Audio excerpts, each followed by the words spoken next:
Town of Ridgewood, casting a pale orange glow across the quiet streets.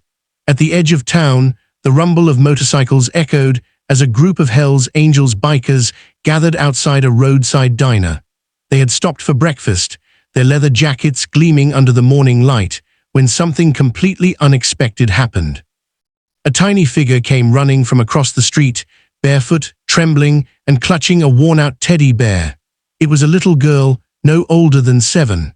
Her eyes were red from crying, her blonde hair tangled from what looked like a sleepless night. The bikers turned, confused at first. Kids usually stayed far away from them, but this girl ran straight toward Ryder, the quiet, broad-shouldered biker cleaning his Harley. She grabbed onto his vest, her tiny hands shaking. "Please help me, my mom didn't come home last night," she sobbed. The entire group fell silent. Ryder knelt down, his tough expression softening. "Hey, sweetheart, what's your name?" "Emily," she whispered.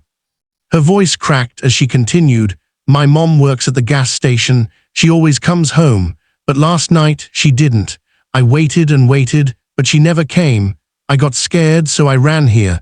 People say bikers help when nobody else does." The bikers exchanged looks, surprised, then concerned. Ryder lifted her gently. "You did the right thing coming to us." Emily's small body shook with fear.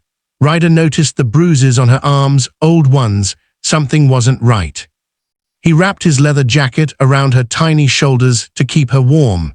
"Did you call anyone?" "The police." She shook her head quickly. "Mom said never trust that officer, the one who always comes to our house." The bikers stiffened at her words. "Red flags, too many." Ryder stood up, his voice turning firm. "Boys, mount up, we're taking a ride." Without hesitation, every biker put away their food, strapped on their gloves, and fired up the engines. Emily flinched at the sound, then clung to Ryder tighter. He lifted her onto his bike, settling her safely between his arms. "Don't worry," he told her, "we're gonna find your mom." As they roared through Ridgewood, people stepped aside, watching the convoy of Hell's Angels storming through town with a little girl riding along. For the first time, Emily felt safe. They arrived at the gas station where her mom worked. The place was strangely quiet, lights off, door locked. Ryder's instincts kicked in. Something had happened here, something bad.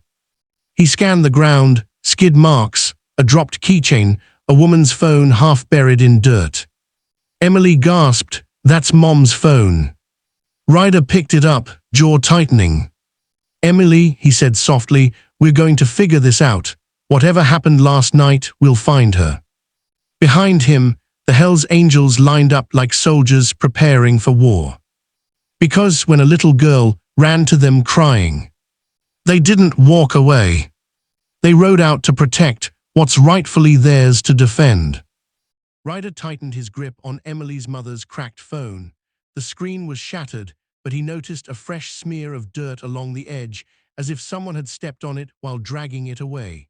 The more he studied the scene, the more his gut twisted. Something violent had happened here. The other bikers spread out, scanning the area. Tank, one of the sharpest eyes in the crew, pointed toward the back of the building. "Boss, you need to see this." Ryder walked around the corner with Emily holding his hand tightly. Behind the gas station, the dirt was disturbed. Tire tracks, heavy ones, too large for a normal car, and close to that, a set of footprints, men's boots, more than one pair. Emily squeezed Ryder's hand. Are they taking my mommy away?" Ryder knelt in front of her. "We don't know yet, sweetheart, but we're going to follow these tracks, and we're going to bring her home." The bikers didn't waste a second. They snapped photos, mapped the tracks, and organized a split search. Ryder placed Emily gently in the diner across the street where a friendly old owner agreed to watch her.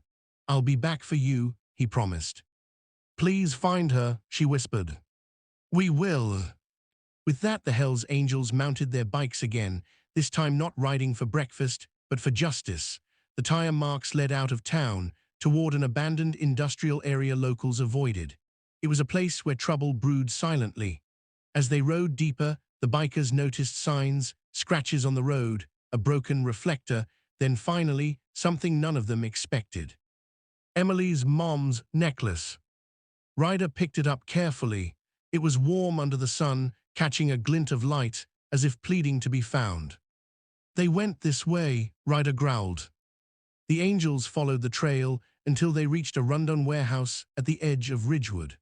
Parked outside was a large black SUV, mud-covered, matching the exact tread pattern they saw back at the gas station. Tank whispered, "Not good. That's the same SUV we've seen with that dirty cop Emily mentioned." Ryder's eyes darkened, so she wasn't lying, he's involved. The bikers approached quietly. Inside, they heard muffled voices, men arguing, then a woman crying. Emily's mother.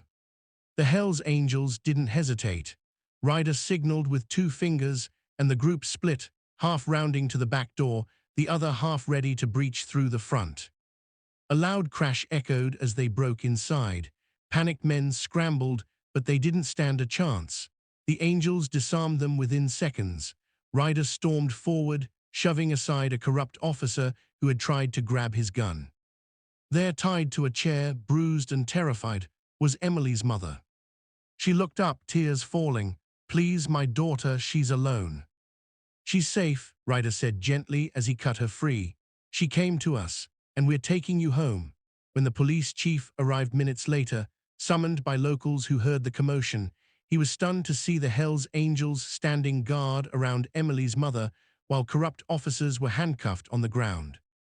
For once, the entire town saw the truth. The bikers weren't the danger. They were the shield. When Ryder brought Emily's mother back to the diner, the little girl ran out crying, throwing her arms around her mom. The entire town watched, moved and speechless. "You saved us," Emily whispered to Ryder. He brushed a tear from her cheek. "No, sweetheart, you saved yourself when you asked for help." And that day, Ridgewood learned something unforgettable. When a little girl cries for help, real men ride.